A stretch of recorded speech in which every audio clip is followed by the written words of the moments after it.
I'm the son of Roger Mayweather. Roger, tell these mother subscribe to the prophet. I was going to different neighborhoods asking the best MC in their projects to come outside and battle me. And we go against each other, dissing each other. That's where I come from, you know? Right. So that's that competitive nature has always been there. And then like when I started, studying old tapes of Muhammad Ali, I saw how he had them beat fighters before they even got in the ring. He was already in their head. So starting to understand that, where you can come and you can be in someone else's arena and make their fan base like you. Right. Stuff like that. Make someone uncomfortable even when they got the upper hand, Right. And things of that nature. But that's where I'm birthed from, and that's where Biggie and Jay-Z come from. You're from the DJ Hollywood bloodline. Right. Right. That birthed Busy B, it birthed you. And right. So on with the Little John's Fat Man School, what I'm saying? You're from that party rocker bloodline, just like Kumo D. He has a bloodline where he birthed Rakim, and Rakim birthed Nas. Right. Right. Melly Mel, his bloodline, he birthed KRS-One and Chuck D. They birthed Tupac. Right. It's a bloodline. Yeah. I love it. I love it. So based on that, you took it from the battle, then you went into records. But the transition, I watch MCs or battle rappers can't make the transition from the battle into making a record. How did you make that transition? I would give Biz credit for that, because when I was writing songs for Biz, he always knew exactly what he wanted. Like, yo, I want to use the hook from the Wiz, but the flow, I want the flow to be like a zook, a zook, a zook, a zook, a zook, a zook, a zook, and he was really teaching me how to write songs properly, stuff like that. Yo, talk about this. Yo, mention this. Yo, I don't care how you put it together, but somewhere in the rhyme, I need you to say, "Hey, Mom, what's for dinner?" Go up your nose and pick a winner. So, yeah. So it's like, I learned a lot about writing songs from Biz. Well, here's another thing that I think people don't know about you as well. So outside of you went from the transition of the battle rapper into becoming a guy that made songs, and certain people don't make that transition. Plus, on top of that, outside of that transition with that part right there, you was also a writer. You was also one of the writers of songs for different artists and stuff like that. You wrote a song for me. You know what I'm saying? We never let it out, but I appreciate that you wrote it for me. Hey, look, and everybody don't write for me because just so that you know. So what made you become a writer in the game? Because people don't know this about you. In all honesty, Come on, baby, we going in tonight. You're talking to a Virgo. I'm getting ready to dig into it now. Nah, but in all honesty, I actually was a writer before I was a battle MC. Just like Kaz, because Kaz wrote most of the routines for the Cold Crush. Obviously, they contributed, but he was the writer, right? Right, yeah. Okay, go ahead. Well, back in like 1980, I had turntables, so I was trying to be a DJ. Oh, man. And my cousin, Nicole. Who was your favorite DJ? Back then? Yeah. Master D. Okay. Yeah, rest in peace, DJ Lance. Woo! Yeah. Yes. Yeah. Go ahead. When Lance was calling himself Master D. Yeah, I know Lance. Lance. But yeah, I was trying to DJ, and my cousin, Nicole, she was calling herself Nikki B, and I was writing her rhymes. Mm-hmm. I wasn't even MCing yet. I was writing her rhymes. So I kind of started off as a writer, Wow. And so then you went back into writing, and who did you write for, if you don't mind? I mean, I don't think it's an embarrassment because I'm explaining that. Like, for me, I'm a different kind of artist. Like, I can write for someone else. I've written for other people. Plus, at the same time, I don't mind somebody writing for me. I think it's all about what makes it happen. Now, I asked you because I know you know me. We spent quite a bit of time together. You know Yes, what I'm saying? sir. You know what I mean? So I know that you know how to get into the character of the person. Like things that you've written are completely different than what you write for you. And that's Exactly. a sign of a great writer. So who are some of the people that you wrote for or kind of lend your services to direct, meaning like you didn't have to write the whole thing, but you know, let's go in there for a second. Well, I mean, you know, it's known that I've written for Biz Markie, for Roxanne Shante. I even wrote a song on one of Curtis Blow's albums. And then there's like several other artists that I did ghostwriting for. Right. Know? Right. Yeah. And you want to keep it like that so that they don't. Yeah, I follow the old code. When I say ghostwriting, I mean ghostwriting. That means you don't get to know. You Right, know, right. a You're lot a of people ghost. today You're a say ghost. ghostwriting, Right. and then they tell who the hell they wrote for. Right, Casper the friendly ghost. I get it. So now I remember back in the days you used to tell me about certain people that was coming and that had skills and stuff like that. And I remember a special night when you was the guy. You was that guy that brought Jay-Z to my house. Remember that night we hung out? Yeah, I got the yeah. picture and a shout out to my brother, Professor Robert Crossan. Remember I took you over there The to martial arts brother, right? Yeah. He's serious business. He's still serious. I gotta let you Beautiful. see some of the stuff. So he, you know, and back then, and I had my sons with me. I had Slim and I had my son Trips, you know, and they was growing up. And I remember you brought him over, and I remember that night we was hanging out and stuff like that. And then you also told me about Source Money. Mm-hmm. Source Money, right. Now, Source Money, do you still stay in communication with him? Because he was a bad dude. Oh yeah, nah. Me and Sauce, we still talk. You know, we get on the phone and talk junk to each other. All the time. Yeah. Yeah. So back then, when Jay was with you and he was moving around with you, I seen the camaraderie. You know what I mean? And your relationship with him made my relationship become pretty strong with him as well. And I remember the day that he came to the house and he asked me to hear.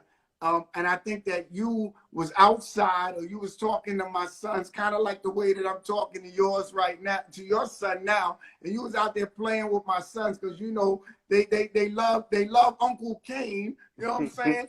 I love them, man. And remember when, and at the house we used to be at my other house, 541, over there on Manhattan Avenue. And we was outside. And that was the first day that Jay brought in the tape and he asked me, what do I think about Reasonable Doubt? That was the first day. And he was running around and you told me, you co-signed him before, because I knew Jazzo, but I didn't really know Jay like that. I knew of him, but I didn't have that kind of connect, but you connected us. And he and you said, yo, that's my man. And then after that, when he came in, he played Reasonable Doubt. And that album that night, I told him, I said, yo, this is crazy. But I'm saying so you being a guy who rhymed with so many different people, and I'm talking about people that people know and don't know. Jay may be familiar to a lot of people, but people cannot underestimate or even sneeze at the skill level of Source Money. You know what I'm saying? Like, I mean, when you, like, what made you, like, you handpicked these dudes. What was it about that thing that made you just gravitate to these guys and put them up under your wing? Because I'm gonna keep it 100. You put a lot of these guys up under your wing. So I wanna ask you, what made you do that? I mean, you know, I just felt like, you know, when I met Biz in '84, he said, yo, if you stick with me, I promise you I'm gonna get you a record deal. You don't. And he kept his word. So if I had the opportunity to try to turn some other brothers on, I wanted to do the same thing. You know, it's just that, I'm funny with my ear. So it's like, I hear somebody, I'm like, yo, this dude is amazing. The world need to hear him. Because, when I met Jay, I wasn't even supposed to link up with Jay. Right. I was supposed to do a mixtape with Jazzo. And then And Jazzo's skills is crazy. yeah. But after we finished the mixtape, they asked me about working with Jazzo. And I was like, honestly, I like that little light-skinned dude better, the little skinny light-skinned dude better. I'm like, can I work with him? And that's how me and Jay ended up connecting, And then eventually Jay brought Sauce around. Right. And he's like, yo, my man rhymed too. And he spit some bars. And then Sauce just had this cocky, arrogant attitude that, reminded me of myself when I was out battle rapping. So that's how we just really, meshed like that, Nah, that's beautiful, man. And that's beautiful that you gave them the opportunity. Do you feel that, did you feel somewhat obligated, or that you wanted to put somebody on like you got on because somebody put you in position, so you wanted to share that platform? Absolutely. Right. Because sometimes people don't want to put other people on. Sometimes people are afraid to put other people on. But you have a history to me of putting people on, and going back to the the joint that I seen on your Instagram when you brought everybody out. It looked like that was a set where you brought everybody out and you shared your stage, you shared your platform. Is that something that you do because it's in your nature, or is it something that, is it going back to the biz thing? Because you have always been a selfless dude. I remember, with you, Scoop and Scrap, and you always tried to put people on. I've seen you give people jobs and opportunities. I've seen a lot. So I'm just really, this conversation is to show people that behind the mask, you know what I'm saying? There is something a lot deeper than that. You know what I mean? And I want them to see what I got to see. So you putting people on, like when you had that show and you brought everybody out, and I seen Marley Marl open it up, you know what I'm saying? And I seen everybody stayed out on the stage through the whole set. What makes you just do that? You know what I mean? I know you're saying because of biz, but biz thing is over. You did it for so many people, but what makes you continue to still do that? I just feel like, that's what life is, really all about. You know what I'm saying? When you can actually give back and, try to help someone achieve something, as opposed to just being, someone that's selfish, that's, all about yourself, Right. I think it's better when you can actually give back and help someone achieve something in life, or even just inspiration, even if it's just like, you remember the first time me and you hung out? Yeah. Tell them the story. Like, that's a prime example of, inspiration, because you came to one of my shows on the Lower East Side, Manhattan, and I'm like, oh, wow, Dougie Fresh is here. Wow. I'm amazed, like Dougie Fresh is at my show. Right. And I'm just starting off as a new artist. And you said, no, I'm gonna go watch it in the crowd. You go in the crowd, watch the show. I rock it, body the set, go back in the back, and everybody's like, yo, you killed the Kane. You come back there. Yo, well, why you didn't keep doing? No, do it in the voice. Do it in the voice, though. Don't water it down. Do it in the voice. You want me to do it? Do it. Okay. All right. Why you didn't? When you were doing it, like that one part that one part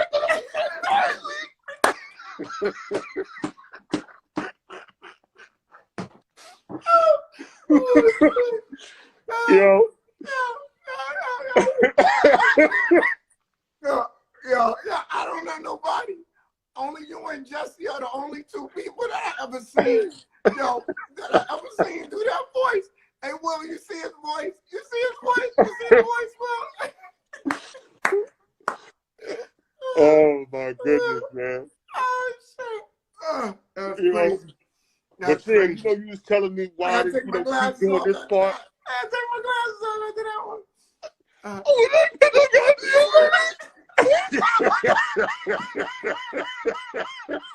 Oh, hey, yo. Y'all don't understand me. Y'all don't understand this relationship. I'm trying to tell you. Hey, yo, you have no idea how funny this guy is, yo. He's a battle rapper and all that, but you have no idea how funny he is. No, but you know, say the story. no, but I mean, serious. You know, I mean, like you're telling me what I did wrong, and you're telling me, you're asking me why I didn't keep doing this when I had him right here, and you know, things of that nature. And you know, this is me. I'm just meeting you.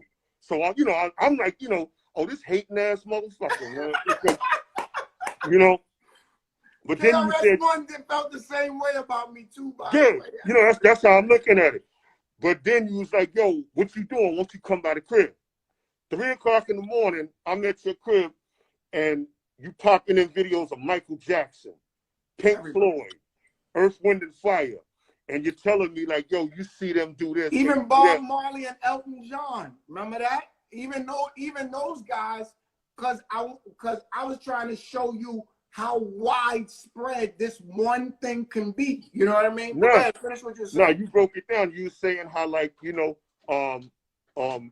artists of today, like, they're learning from, you know, Run DMC, Flash and the Furious 5. They said, but you're taking stuff from these artists that ain't even in hip hop and introducing it to hip hop, stuff they never seen in hip hop before. And I'm like, So that next morning, I got up and went into the city and bought live performances of James Brown, Marvin Gaye, and Barry White, and started studying that stuff, you know, all based on what you broke down to me the night before.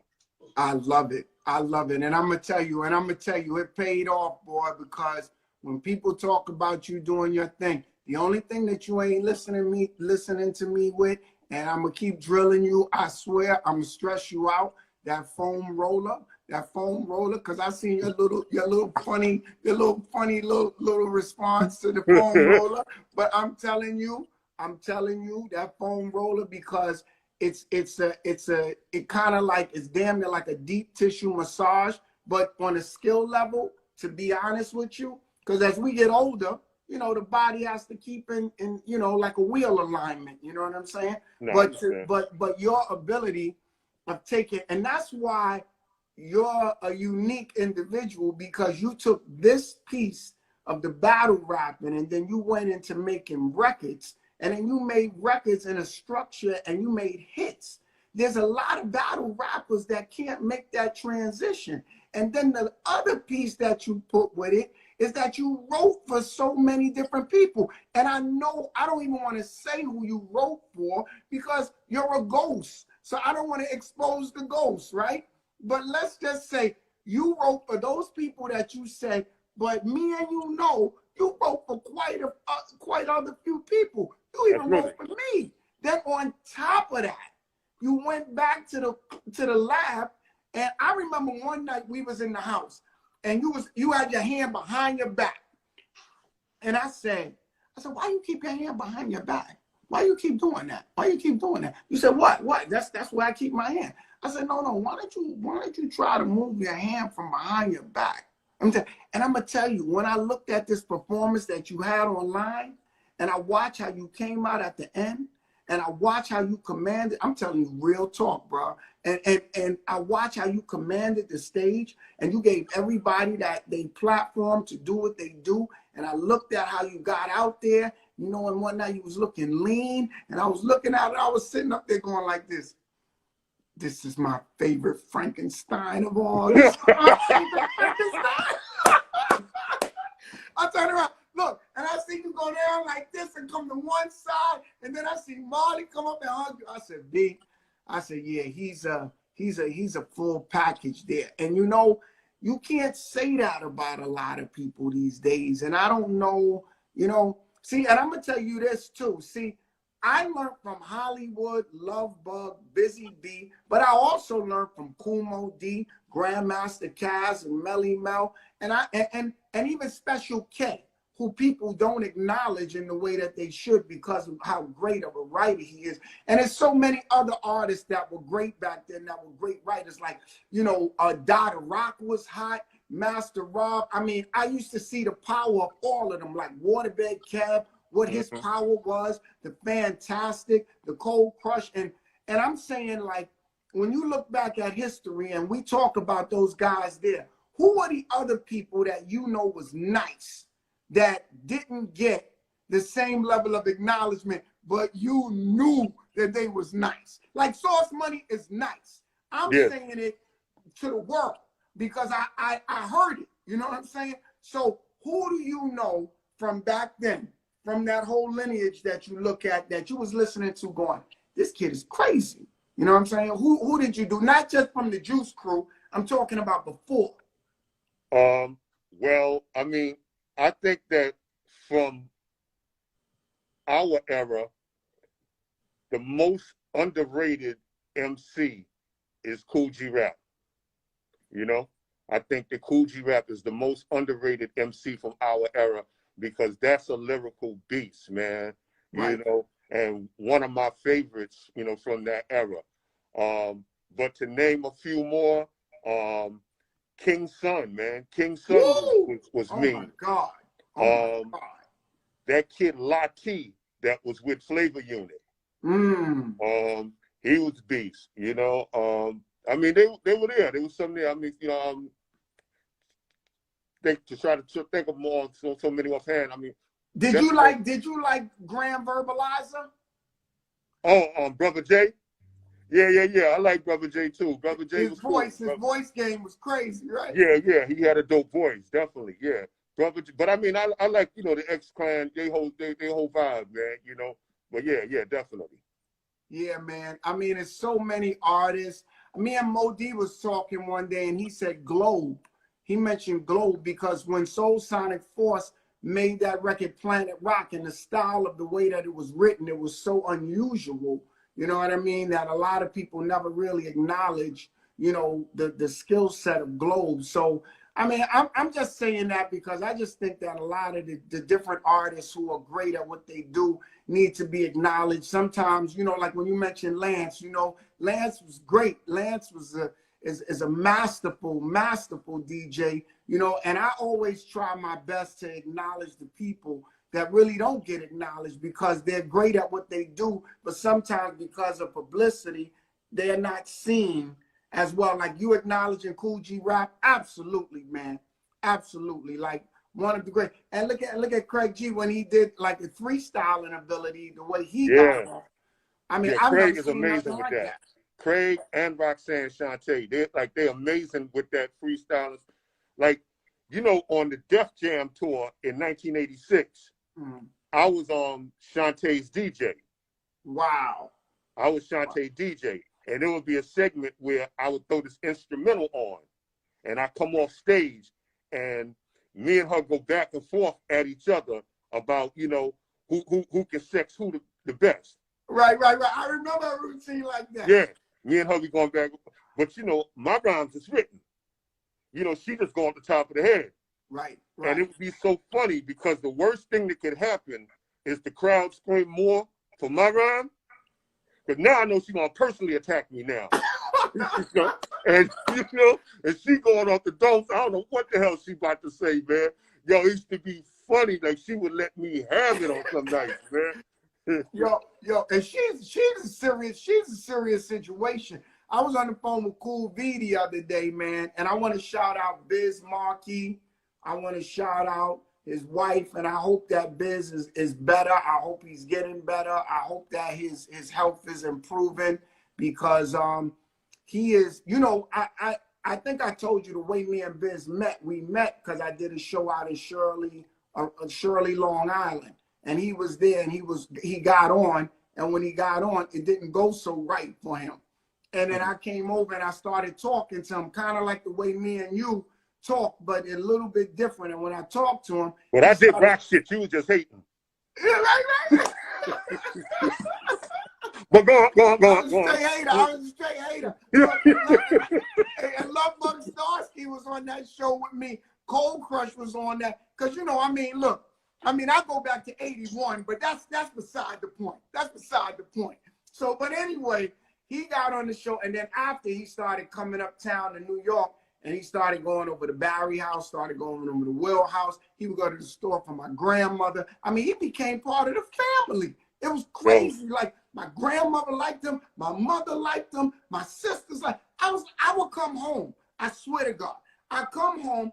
He'd be sitting there with my grandmother, and I'd be like, "That's Biz. Who let you in?" She'd be like, "Yeah, he was over here. He went to the store for me. He came back and all that."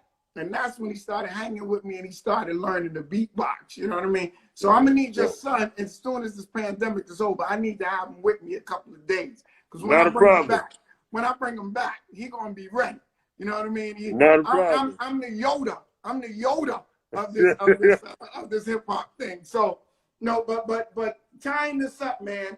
I think all of the people that's on this, I hope that y'all get a chance to see me and Kane and me and Rakim, me and KRS-One, my beautiful brother Greg Nice, and the man who told him to put his mask on, Mike Epps. You know what I mean? I hope y'all get to see this. I hope that y'all get to buy a ticket and check it out. This is a whole new platform. I mean, this is us together. We have these kind of conversations. We're doing a meet and greet room. We're doing performances. And that new brother that you got that dance with you, he's a serious situation.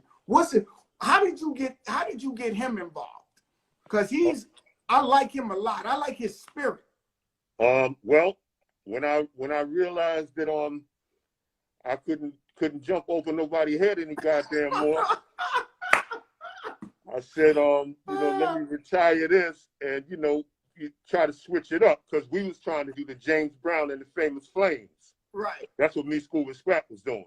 Right. So I said, well, I can't do this no more, so let me switch it up and try to do the Morris Day Jerome thing. Right. So that's what we started really going for. And I called Crazy Legs and told him, I want to use a B-boy on stage. I want to break up, know, and he reached out to his man, and his man mentioned somebody, and Crazy Legs was like, yeah, the young dude to do all the flips, right? He's like, yeah, he'd be perfect. Him and Kane around the same height and everything. Yeah. And Legs put us together. Crazy Legs put us together. Big respect to Crazy Legs once again, Hip Hop Foundation. I want to shout out Mary. I hope that you're doing well, Mary, because she got a little under the weather. And Christian, this is one of them things where it's real. All of y'all that want to get tickets is at hiphoplegends.com. I believe that's how it's written, right? Yeah, hiphoplegends.com. Yeah, and I really feel like, y'all should check this out, because this is a fun thing. It's fun, and it's something that, y'all can't come to see us like you used to.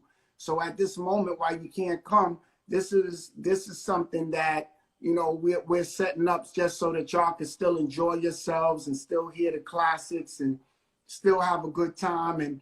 And Kane, last question, man, because the clock is ticking down, but on the health side, to me, you've been looking like you've been taking care of yourself in a nice way. What are you doing now? Like, what is because a lot of the people on here, I feel they need to, I be pumping it. And, I've been pumping this since we were, running around from party to party or just at the house. Health is wealth. And I think like now, my annoying conversation to so many is kind of like, now you see why in a way that we needed it. And it looked like you're taking care of yourself very well. So what are you doing now? Well, I mean, I'd be on the treadmill, and then I have a few different regimens. Snagglepuss from the Bronx. No, seriously, Snagglepuss, he gave me a dope, regiment to work out to, and several other people. So, I mean, I got that stuff, and then just trying to eat right, like me and my wife was just talking about it today, with like the whole cutting the carbs out and the starch and all that there, and just like seafood and vegetables, so I mean, just trying to eat right, Yeah. So I mean, and at the same time, so do you find it hard to cut the carbs? No. Like when I do feel that need, I'll eat, like they have hearts of palm that's shaped like linguine. Okay. So if it's that serious, I resort to that. No, that's good. That's good. So it's a collective effort. So do your son eat similar, or how does he eat? I see my wife on here right now saying, "Yeah." Thank you. Thank you. I'm gonna say thank you again. Yeah, man. But I mean, my son, yeah, he's 7, so what the hell we give him, I mean, because he's 7. I'm not one of the new school parents where you get to pick what you eat, Right. he eat what we give him. But I mean, he's cool with it though. He likes broccoli. He loves peas. He likes greens, you know. So I mean, he there's a lot of healthy stuff that he likes. I mean, don't get me wrong. He wants his pizza and his turkey hot dogs, Right. and he gonna fight for those. Nah, hey, look, ain't nothing wrong with that. Ain't nothing wrong with that. I mean, you gotta. It's about balance, right? Life is about balance and stuff like that. You can't just go extreme one way or the other. Yeah. Now, and to me, man, I'm just saying this to say, like, to all of the artists that are out there, when I'm looking at you and I seen you on that set, I feel like, it looked like you take, you're doing a lot to take care of yourself. When I came over, you made me a nice salmon that time, and I thought I appreciate that. I owe you one. Yes, sir. Yes, sir. Yeah. and it was couscous, right? And couscous, did you make? You made quinoa. Quinoa. Quinoa. All right. Okay. Quinoa. Okay. Yeah. And let me tell you, man, I just think that health is wealth, and you get wealth from your health. A lot of people obviously feel like the financial thing is important, but over the years, as you've been doing this, do you feel honestly like your health? I mean, do you put that as one of the #1 things, or how does it line up for you in your life now at this point? I mean, absolutely. I mean, you can sit there and try to make as much money as you want to, but what you gonna do with it if you're in a pine box, Right. or a metal box, what you gonna do with it, so I mean, I mean, health is very, very important. You have to take care of yourself, Right. Especially as you get older, because your body is changing, so you have to find time, to work out. You have to find, most importantly, to stretch. Right. Yeah. Because sometimes I wake up and and if I don't stretch, I can tell, I could tell like, that if I stretch out, it makes a complete difference in your day. I don't know how many people on here when you sleep. Sometimes you may sleep on your arm, your neck may hurt because the pillow's not positioned right. Your leg may hurt. The other day, I'm gonna keep it 100 on here, and then I caught a cramp in my foot because I was running, and I ran to the point that I think I dehydrated myself. Like I basically ran where I lost. After I got off, I was running, and after I got off the treadmill, I lost probably like 6 or 7 pounds, and it was the craziest thing in the world because I was sweating. And then I thought I could just drink the coconut water and I'm good. Man, I laid down. I hit that coconut water in the middle of the night. Yo, I caught a cramp that was so crazy, bro. Yo, I'm talking about I was in a deep sleep. I popped up out the sleep, jumped up, and I damn near was about to do the running, man. Gotta shake that off. Yo, I don't know if any of y'all ever caught a cramp before. In your leg, in your foot. This was in my foot.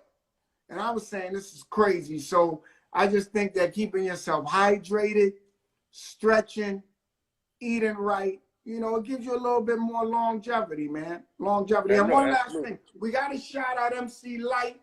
I heard it's her birthday. Man, baby sis, I love Light to death, man. That's my heart, man. Much love. That's my little homegirl right there. I mean, Light is one of the most sweetest. I mean, her personality is just like, ever since she was small, like I say small because I see everybody, but ever since she was younger, she's just always been a beautiful person. And you did a song with her too. And how was that? How did that go? How you felt about doing that? Because you don't do songs with everybody, but with Light, you and Light is kind of special. Well, I mean, I've always been a fan of Lights, I mean, I've always had so much respect for her music. And yeah, we did like 3 songs and they came out amazing, Yeah, they Wow. they came out amazing. Yeah. Wow. That's beautiful. That's beautiful. Well, yo, brother, I appreciate your time. I appreciate you having your son there because you know I like him. That was like a nice little bonus for me. That was a nice bonus. You know, I appreciate everything that you do and all of your contributions to hip hop. And all of y'all on here, please give up some gunshots, some fire, some hearts, some whatever for my brother, my real brother. This is my real friend, real friend. I ain't something I can say, you know, so I don't say it so lightly because, you know, you got, sometimes you know when you just connect. This right here, this guy here, me and him connect like this, all the time from day one. Yo, I love you, my brother, and I appreciate you, man. Love you too, Big Fresh. Hey, look, and hopefully we get to do it again. You know what I mean? Absolutely, man. Absolutely. Yeah, man. And much love to everybody in the family. And I'll see you again soon, man. And hey, we got some work to do, right? We got some work. Yeah, we do. We're gonna create some smoke. Okay. All right, good. All right, Get Fresh. You take care, man. Much love to you and your family, brother. Appreciate you, man. All right, my brother. Peace. All right. I'm Prophet Muscle, the only man in the world is a heavyweight who can do handstand push-ups with his fist on concrete. Prophet Muscle. Subscribe for more, bro.